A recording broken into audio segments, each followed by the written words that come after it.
aku yang ambil pupuk etalase 1 itu caranya di dalam kemasan no 1. Gimana aku maksudnya cara sudah beli pupuk etalase 1. Dan pupuk etalase 1 teman-teman, pupuknya sudah diracik. Saya ambilkan contohnya ya biar enak ya.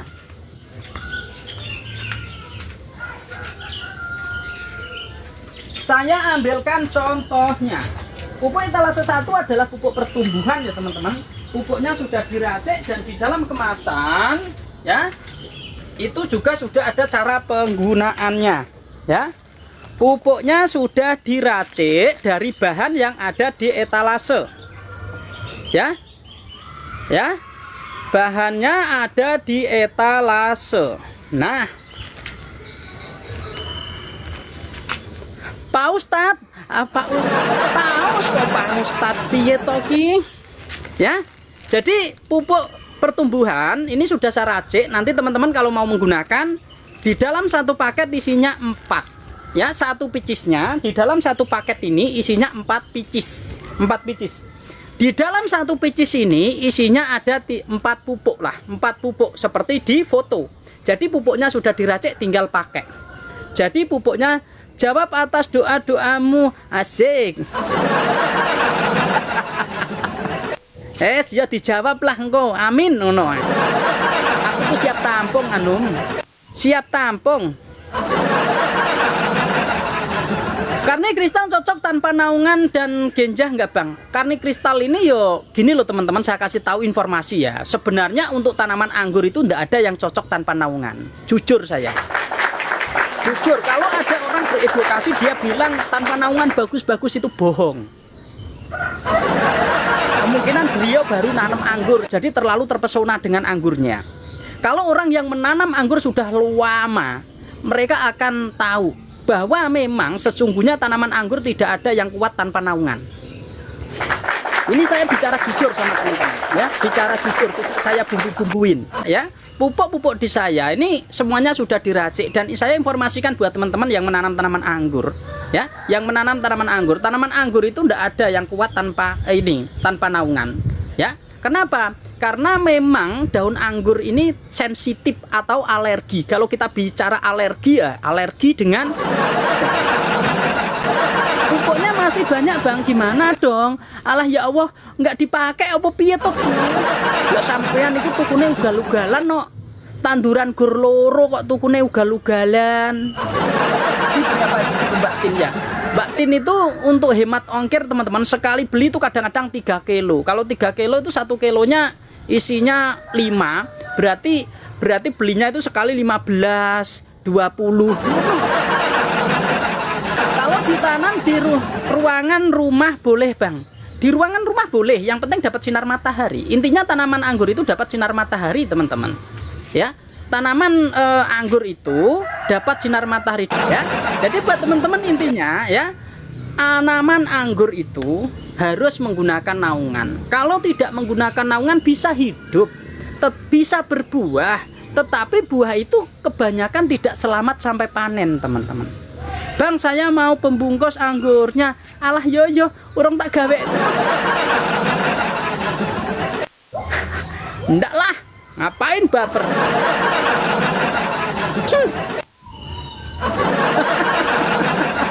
Ya, intinya pokoknya berkah selalu lah, semoga sehat selalu keluarganya pada menjadi keluarga sakinah mawaddah warohmah, menciptakan anak-anak yang soleh dan solehah, pokoknya berkah ngono lah ya.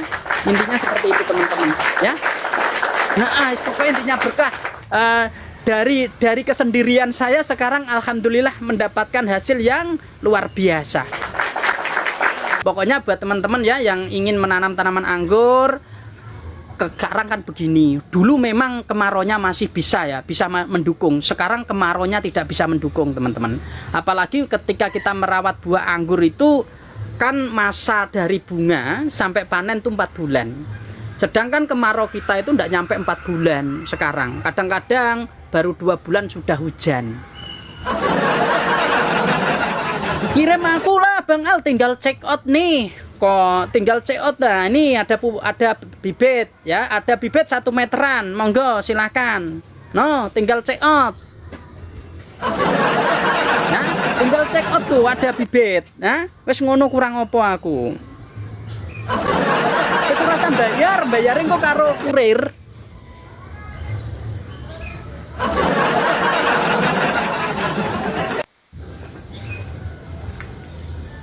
Ya. Jelaskan tentang pemupukan pembuahan bertingkat, Bang. Pembuahan bertingkat tuh gampang, teman-teman. Yang penting gini, tanaman ketika berbunga itu harus dipupuk. Pupuk menggunakan pupuk etalase 3. Pupuk dengan pupuk etalase 3 ya. Menggunakan pupuk etalase 3 itu secara rutin. Terus nanti setelah berbunga, setelah penyerbukan sudah selesai menjadi buah, potong lagi 5 mata bat atau 4 mata bat dari tandan buah. Nanti akan keluar bunga lagi. Jenggot kapan berbuah kurang pupuk apa? Ya pelan-pelan ini nanti kalau kerimbunan repot mi. Ya.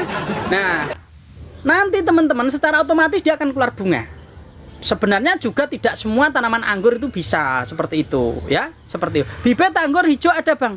Bibit anggur hijau ada Julian, tapi nanti 1 minggu lagi. 1 minggu lagi, sekarang masih 70 cm. Sekarang masih 70 cm. Ya, 1 minggu kelihatannya udah bagus itu Julian. Ya. Nanti teman-teman sabar ya, kalau bibit sama saya sabar. Aku jualan enggak terlalu ngoyo. Enggak terlalu ngoyo, yang penting teman-teman puas. Ya. Yang penting teman-teman puas. Ya. Jadi buat teman-teman yang ingin menanam tanaman anggur hijau itu seperti Tamaki juga ini teman-teman, juga bagus, tetapi Tamaki itu tekstur dagingnya kalau saya kurang suka. Tekstur dagingnya itu terlalu jelly ya, terlalu jelly ngono. Ya. Jadi buat teman-teman yang mau bertanya-tanya monggo silakan ya. Sama aja bohong sama kurir. Lah emangnya sama siapa? Ya sama kurir kan, yang nganter kurir. Mosok saya disuruh nganter ke sana. Ya, monggo silakan buat teman-teman ya yang ingin menanam tanaman anggur ya. Yang ingin menanam tanaman anggur. Saya punya E4, Bang, tapi udah lama. Bisa dipakai? Bisa. E4 tuh lama, enggak ada kedaluarsanya. E4 itu disimpan 3 tahun, 4 tahun enggak apa-apa. Dia akan tertidur di situ. Makanya dia perlu dibangunkan. Ya, E4 itu bakterinya tertidur. Nah, bakteri kalau kepengen dipakai harus dibangunkan dulu. Setelah bangun baru dipakai.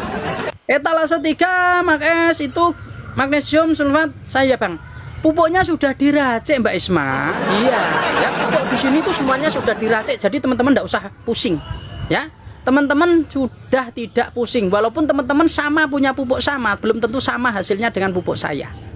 Ya, karena pupuk saya melalui proses dari uji tes ya, sampai menghasilkan dan sampai ya pernah gagal juga wis ngono pokoknya. Wis pupuk-pupuk di etalase 1, etalase 2, etalase 3 semuanya diracik. Gimana caranya? Caranya apa?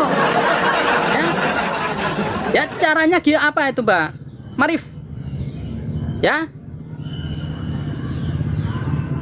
Ya cara gimana ya? Jadi buat teman-teman, kalau mau menggunakan pupuk-pupuk saya, pupuknya sudah diracik, tinggal pakai. Di sini ada cara penggunaannya. Teman-teman tinggal siapkan apa? Air. Seperti teman-teman bikin kopi, bikin mie instan, ya. Enak kan? Teman-teman bikin mie instan nggak usah cari terigu, nggak usah cari ini, wis ora usah mikirin ngono. Teman-teman cukup siapkan air saja di rumah. Siapkan air saja sesuai dengan petunjuk. Ya, sesuai dengan petunjuk. Semua pupuk etalase 1, etalase 2, etalase 3 pupuk pengiriman dari saya. Ya. Sesuaikan dengan petunjuk. Wes tak elus-elus belum bangun, terus piye, Bang? Mau aku pakai lah dikasih gula lah, mau dilus-lus tok ya. Dikasih gula. E4 itu membutuhkan molase, teman-teman. Kalau E4 membutuhkan molase. Kalau teman-teman kepengen praktis enak tanpa molase ya gunakan M21. Ya, bakterinya M21. M21 bakterinya lebih bagus.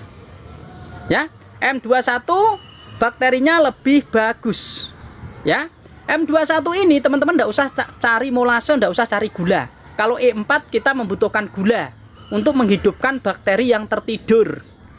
Bakterinya Biar apa? Biar bangun dan bekerja nih. Biar bangun dan bekerja. Ya, monggo silakan. Silakan monggo ya, yang mau bertanya-tanya, yang mau butuh pupuk di sini semuanya sudah diracik, jadi tinggal pakai. Ya, ini untuk apa? Untuk mempermudah teman-teman semua. Jadi kalau sampean kepingin menggunakan E4 ya, ambil air 5 liter. 5 liter. 5 liter kalau sampean punya molase tetes tebu, punya ndak? Molase tetes tebu. Kalau ndak punya molase tetes tebu ya udahlah gula Jawa aja lah. Gula Jawa yang gelondongan 1/4 itu direbus dicairkan. Direbus dicairkan dicampur di situ. Nanti dikasih E4 yaitu sekitar 100 mili. Ya, 100 mili atau 50 mili aja, 50 mili. Nanti dicampur, tapi masukkan E4-nya nunggu dingin. Ya, nih kan tadi air gula 1/4 itu loh, gelondongan 1/4 itu dicairkan. Ini sebagai molase, sebagai penghidup lah, menghidupi bakteri. Setelah direbus jadi air, didinginkan dulu. Jangan panas-panas dimasukkan. Nanti bukannya tambah hidup, dia tambah. Nah, paham kan? Terus nanti dikocorkan ke media tanam. Seperti itu teman-teman ya. Intinya kalau kita menggunakan yang E4 memang agak ribet, ada gula. Tetapi kalau teman-teman yang menggunakan M21 itu tidak ribet. Teman-teman tinggal ambil air, dia kasih 2 tutup atau 3 tutup, diaduk terus dikocorkan pada tanaman. Pupuk-pupuk di sini semuanya sudah saya racik dan tinggal pakai. Ya, etalase 1 sudah saya racik, etalase 2 sudah saya racik, etalase 3 sudah saya racik. Jadi tinggal pakai.